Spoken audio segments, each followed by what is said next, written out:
Welcome to the second installment of the SCI-Arc cinema series. My name is Michael Stock, and I'm the host and curator, I guess, and face to this thing. And for those of you folks who aren't SCI-Arc students, and I see a bunch of them, and in fact, I see a few part-time punks here, so thanks. I'm teaching a couple of film classes here at SCI-Arc this year. One is an introduction to film class, sort of like film art and film history, and the other course is a course on science fiction film. And I'm requiring both classes to attend because obviously this is, to me, one of the most beautiful and most important science fiction films ever. More than once I've gotten into arguments with people when I make the statement that it's at least as good as 2001 and better, I think. Solaris remains one of my favorite films, and obviously seeing it on a bigger screen is way better than a small screen. So our guest tonight is PJ Letofsky, who has joined us here. Hello.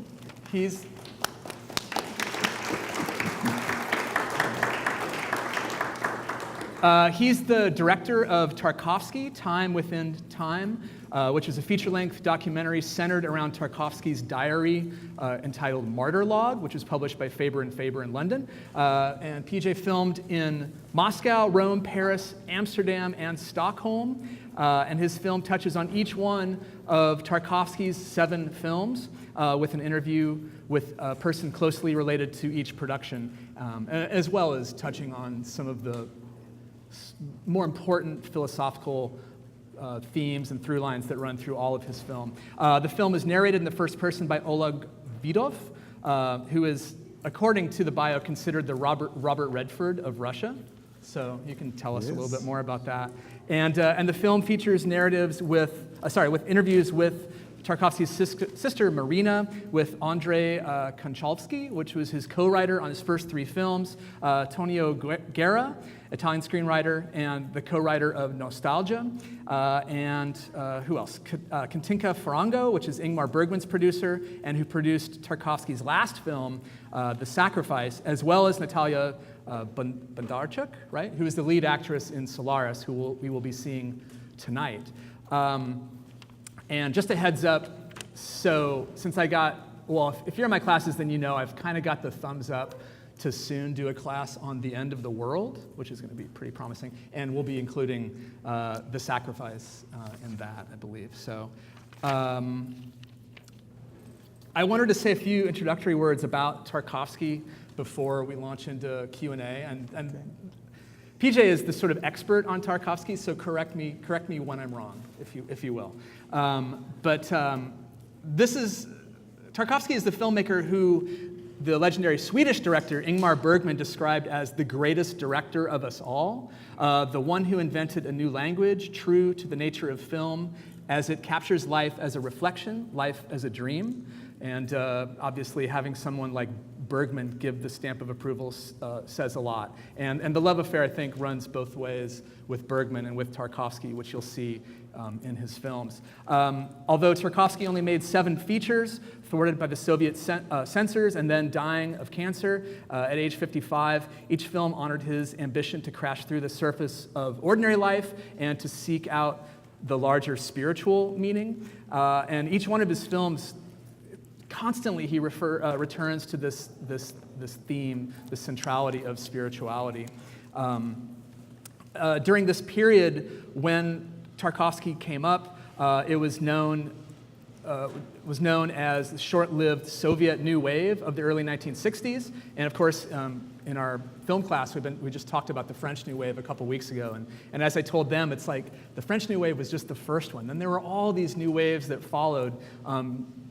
Not every country had them, but certainly regionally a lot of countries. And in Russia in the 1960s, this period is also known as thaw cinema because it's after the political thaw that happened after Joseph Stalin's death and as Nikita Khrushchev came into power.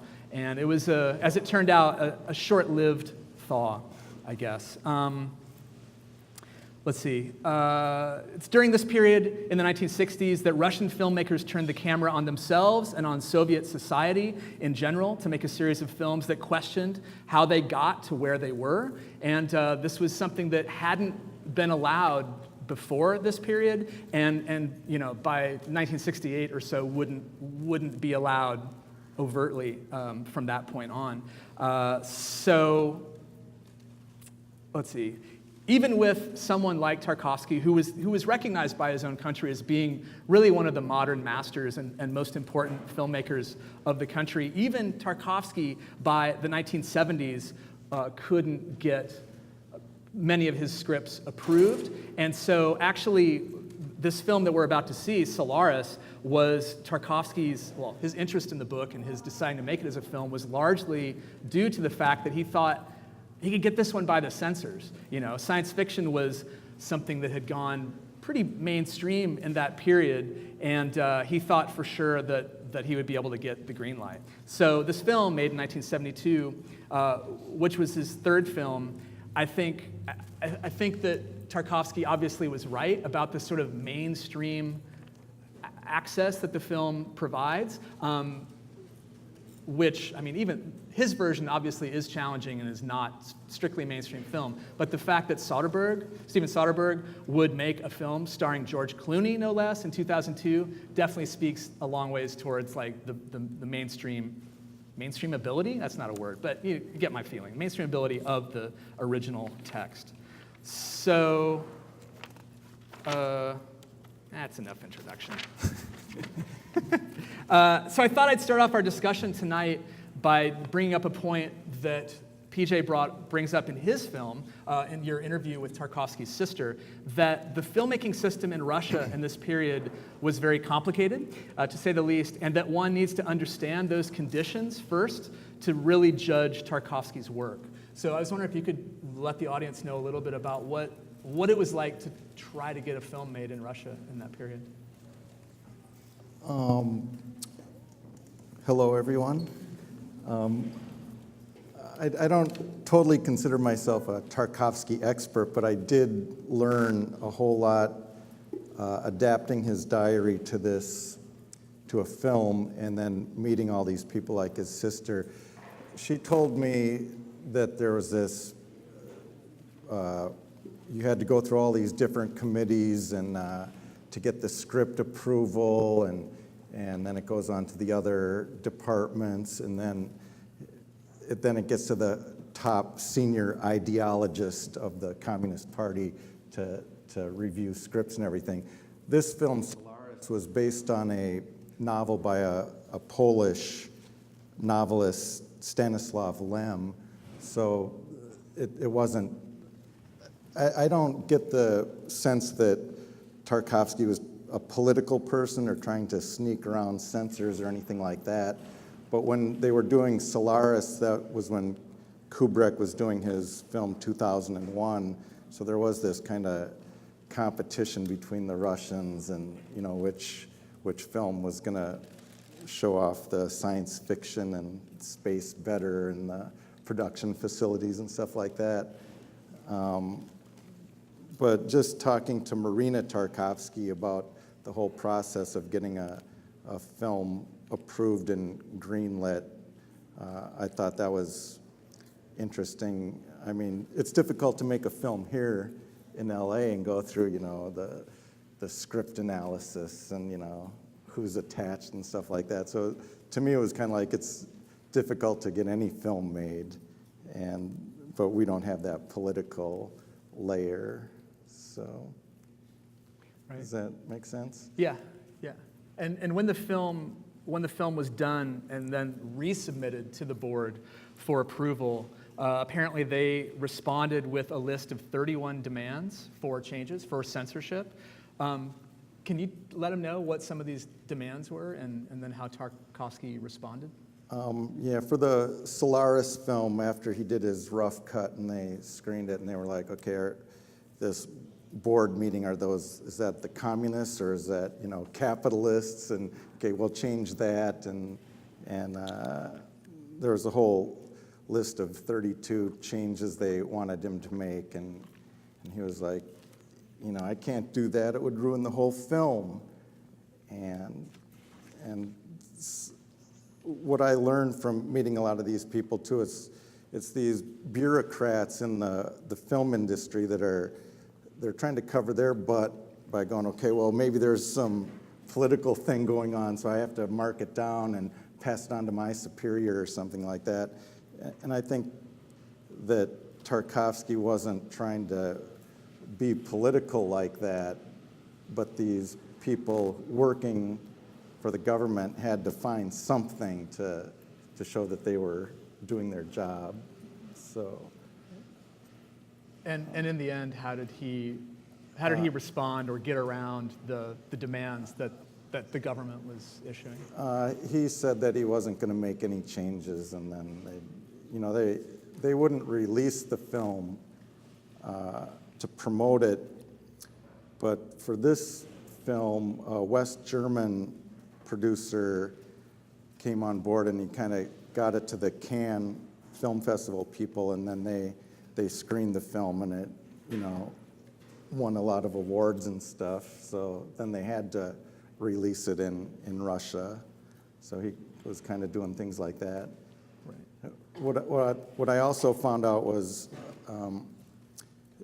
one of his first films, Andrei Rublyov, the original, it was a story about this Russian icon painter, religious painter, and it was a 6-hour epic film. And when it first screened for the Filmmakers Union, a couple of the head people said, "We've seen the new Eisenstein, and Tarkovsky's great." And then 2 weeks later, there was a review in the Russian film critics, and they said, well, some of that film wasn't historically correct, and that was a signal that they were kind of watching him, because they didn't want to promote religion in Russia and stuff. So I think that was kind of the first thing that led them to be hypercritical of his work, and they were suspicious of him. And that film was delayed a release for 5 years? Yeah. Something because of the religious content, or because of its perceived political content? Religious content and stuff. But that's my favorite Tarkovsky film. That's kind of the young Elvis. Tarkovsky's like, I'm going to make this 6-hour on the history of Russia and stuff. And just some of the behind-the-scenes footage that I found for making my film was like, they have the car and the guy's holding the camera while the horses are running, pillaging and raping the village and stuff. It was kind of exciting. And how, can you talk a little bit about how Tarkovsky was perceived outside of Russia? We talked a little bit about this right before the film, just how different it is. Obviously now, if you want to watch a film, it's easily accessed. But seeing a film like Solaris, which was a science fiction epic, not to scare you all, it's not that long, but coming out of Soviet Russia in 1972, like, where would it be shown? How would you find out about it? Pre-internet, like. I don't know too much about that, but when you win the Best Picture at Cannes, then people want to see it. So I also talked to other people who were like, Tarkovsky did kind of take on this aura of like, why aren't they letting me make my films and stuff like that? But other people were like, they did fund his films because they knew he was special, and like after he died, then they kind of were like, oh, Tarkovsky's one of us, and we're proud of him, even though they kind of kept him from being super promoted and stuff like that. So Tarkovsky's father, Arseny, is a very important Russian poet, and he was already recognized as an important poet during his lifetime, yes, from what I understand. I'm wondering if you've read the poetry. I'm wondering what the connection is between father and son, poetry and the filmmaking. I do not know his poetry, but I know that Tarkovsky was raised really understanding, deep poetry and literature and art, and that's kind of reflected in his films. So, but I can't recite one. Okay. I do want to actually read a little snippet from one of his poems, which really strikes me as being almost straight up like a theme that his son was obsessed with. And the first line of the poem is, I believe, the title of the poem. And again, obviously translated to English. And this I dreamt, and this I dream, and sometime this I will dream again. And all will be repeated, all be re-embodied. You will dream everything I have seen in dream. To one side from ourselves, to one side from the world, wave follows wave to break on the shore. On each wave is a star, a person, a bird. Dreams, reality, death on wave after wave. And I mean, just within those two stanzas, there's all of the son's, or many of the son's obsession, continued use of water, of birds, sort of flight, freedom, those issues, and of course dreams, which is the continuing motif through all of his film work. Right. Well, he was a smart guy and well-read, and one of the things I picked up on in his diary is that he was developing a film on Dostoevsky, and in this 400-page diary, every 50 pages you read something about, okay, I got all the complete works of Dostoevsky now, and he would write, he doesn't seem like a very fun guy, and but then by the end of the diary, he's like, I finished the Dostoevsky script, and to me I was like, I want to get that Dostoevsky script and make that film. That would be super interesting. Wow, yeah. So, so can you give us a few nuts and bolts on about, like, do you know how long it took for the film to be shot? Like, how long was this thing in production? I don't know that detail of the film. I know that it was... Because he writes about it in his diary for 2 years or something before the film actually goes into production. So it was clearly a long time gestating. Yeah. In my film, on my segment on Solaris, I interviewed the star of this film, Natalia Bondarchuk, and she sent a car for me in Moscow to drive her out to her place, and when she made this film, she was like 17, so she's been talking about this film and Tarkovsky and interviewed all the time. And she has in her house, she has a little interview place set up with the lighting is just right and everything. And she went into the minutia detail of this whole scene that I used in my film. It's the floating scene, and I don't know how to explain it in the film since you haven't seen it yet. But floating will give it away. Yeah, it's the iconic scene because they're in outer space, and anyway, she just detailed, okay, and then we're floating this way, and this painting's coming, and that signified this, and I was just like, oh my gosh, I never thought I was an expert, but I kind of felt dumb. But she really respected Tarkovsky and explained how he was a different filmmaker than all the other Russian directors that she had worked with. He had this big sense of Russian history and art, and just put it all together. Mm-hmm. I wanted to go back to the comparison, or you brought up Kubrick's 2001, and of course, which was just a few years before Solaris. And I mean, in my mind, I always equate these two films. They sort of seem like two sides of the same currency, anyway. And the film was marketed as, and this is, again, it's the Cold War period. So the film was marketed as the Russian version of 2001. And I wonder if you could discuss a little bit of Tarkovsky's feelings towards Kubrick, because he was pretty prickly, shall we say, about the film. I don't know if they ever had like a relationship, but Tarkovsky's peers were Antonioni and Bresson and Bergman and Kurosawa and stuff like that. In the diary, I think there's some parts where there was a little competition between Mosfilm and the Hollywood production, and could they do the special effects as well as them, because they didn't have the technology that we had. But I don't know the 2001 story well enough to talk about. I guess I just was more talking about Tarkovsky's disdain for the Kubrick film. I mean, he says, that he at some point in an interview he called 2001 a phony, and he said, what did he say? A phony on many levels, even for specialists. And then he says, for a true work of art, the fake must be eliminated. This was Tarkovsky talking. I never heard that. Oh. I was wondering if any of the interviews you did with the people involved in these films, if they ever commented on, I guess, Tarkovsky's investment in truth, and sort of trying to achieve a truth on screen.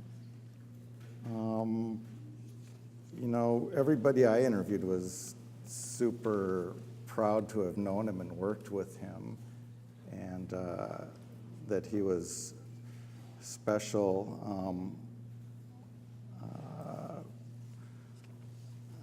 I don't know if I can answer.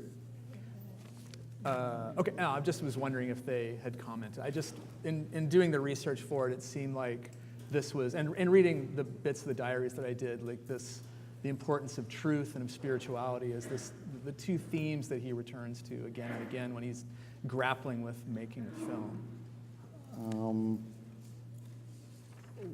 Well, my film, I kind of tap on each one of his films, so I see his growth as a filmmaker and how he started as kind of Ivan's childhood, and he was hired to direct a film that was already in progress, and then it was very like film school. Okay, we'll get this angle and that angle, and then he, after Solaris, he does The Mirror, and they kind of cut off his funding, so he does it in 16 millimeter in black and white, and it's more poetic and not so much a story structure as the other films, and then he evolves into writing his own films and stuff like that. So,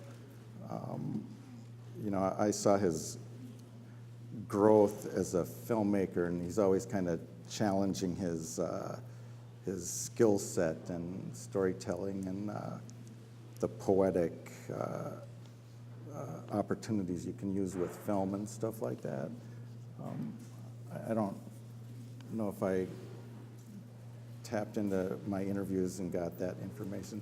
It was also interesting when I would interview people, the Russian people, I'd ask them a question, they'd reply in Russian, and they'd talk for like 20 minutes, and I had no idea what they were saying, And then when I interviewed the Italians, it was the same way. So the film is very international, but it all is about, Tarkovsky's kind of poetry with the filmmaking technical thing. Cool. So. Tarkovsky was sort of, I find this interesting and sort of puzzling that he was very outspoken against science fiction, and at some point said that the very concept of genre is cold as the tomb. So it seems like a wider sort of problem with genre films overall. But that being said, two of his films are science fiction films. So I was wondering what you thought this. I mean, to me, it seems maybe not an obsession, but certainly a continued interest in science fiction and telling those stories. I never considered him a science fiction filmmaker. I know Solaris, he got this from the Polish writer, the novel, so, but he was a very kind of spiritual, deep thinker person, but he would drink a lot too, so, maybe that helped him dig deep. And so who did you interview for Stalker in the film? Which is Tarkovsky's other science fiction film. That one I didn't get interview for. You didn't do that one, okay. I relied on his diary and voiceover and rare photos I got for that, so. Okay. Trick question. Okay, so let me, I guess, do a quote and ask you one more question, and then we'll go into the film. So this is Tarkovsky writing in his. It was actually during an interview. He says, "To me, man and his substance is essentially a spiritual being, and the meaning of his life consists in developing this spiritual being, and the meaning of his life consists in developing this spirituality. If he fails to do so, society deteriorates. This is why I believe that an enormous task has been entrusted to art. That is the task of resurrecting spirituality." And I was wondering if, since you've seen the film a few times, and I was wondering if you think, was this his hope for Solaris, for viewers of Solaris? Philosophical question. Philosophical. You know, as a filmmaker,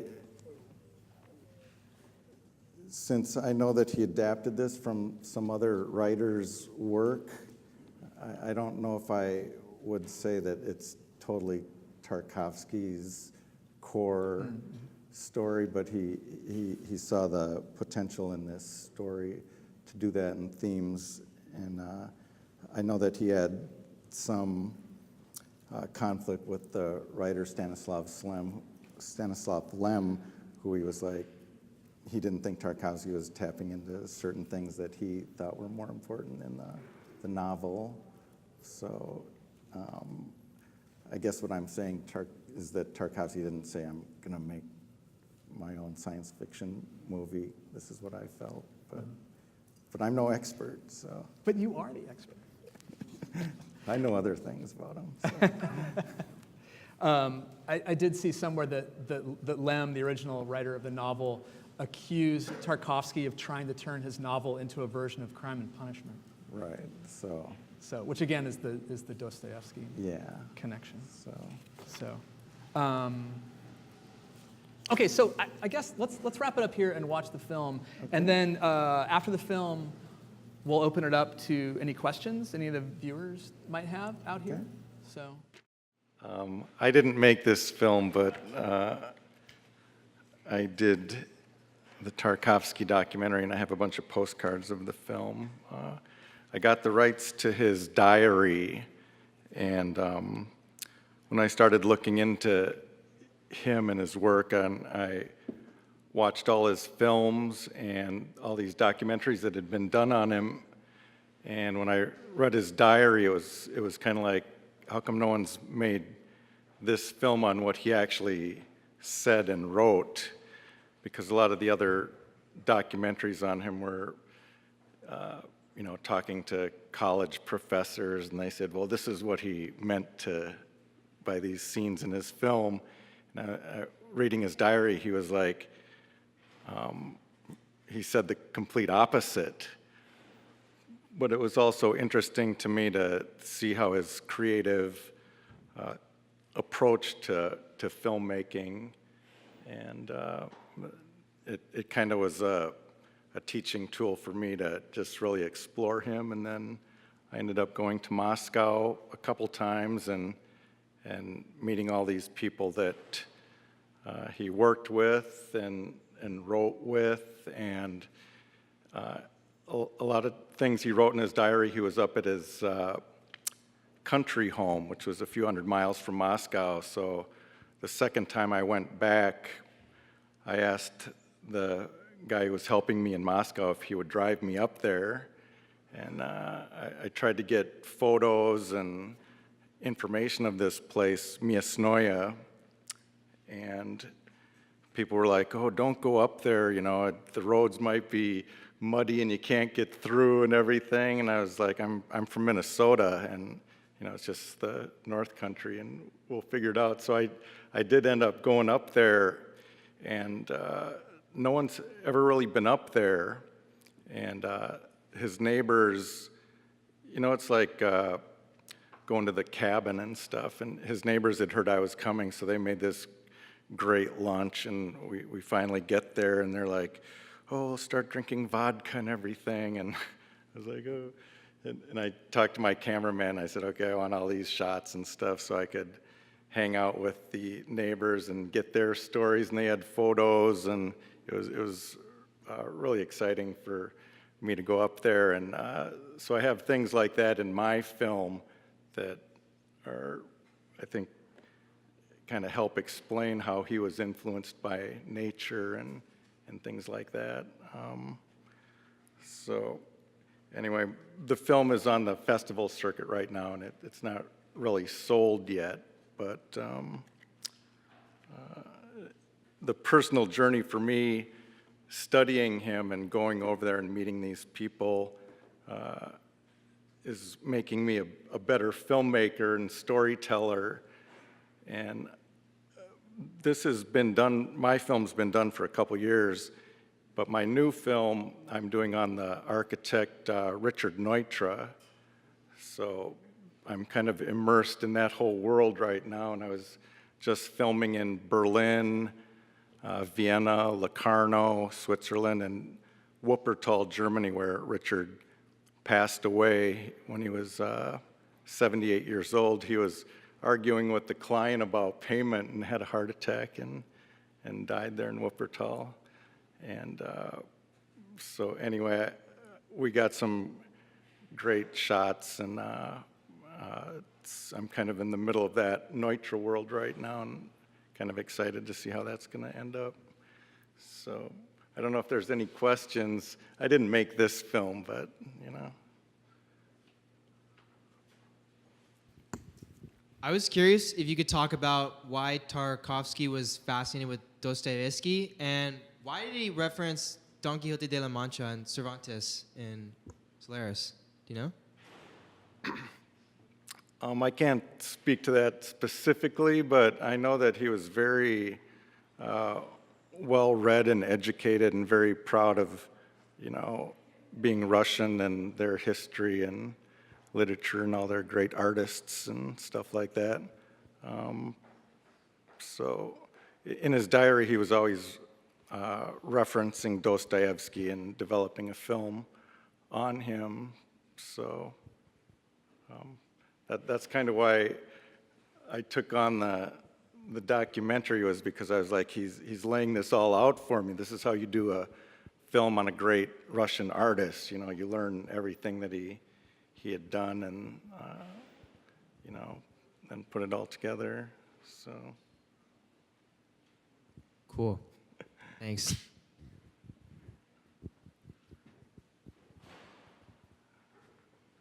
all right, well, I guess maybe just to wrap up, to ask about the Tarkovsky film so it's making the festival circuit now. Any plans for it to play in Russia, to take the film back to where it was made? when I got the rights to his diary, we did all the negotiation and the final everything, and we got the final contract back, and they said, oh, you can have all rights to every country and every language except for Russian, and we don't know who owns the rights to the Russian language version. And so I did some more investigating. You would think that your lawyer and the publisher would be able to figure that out, but it turns out that Andrei Jr. owned the Russian language version, and so we haven't been able to do the Russian version yet. But I'm hoping that they see what I've done and they'll say, let's do the Russian language version. I also found out there's like 39 different translations of the diary, and some of them aren't complete, and there's other interesting things that I learned from that. But I hope to do the Russian version someday. So. Anyone else? Obviously, we'll talk about this in class on Tuesday, right? All right, well, thanks for coming. Cool. Thanks, PJ, very much.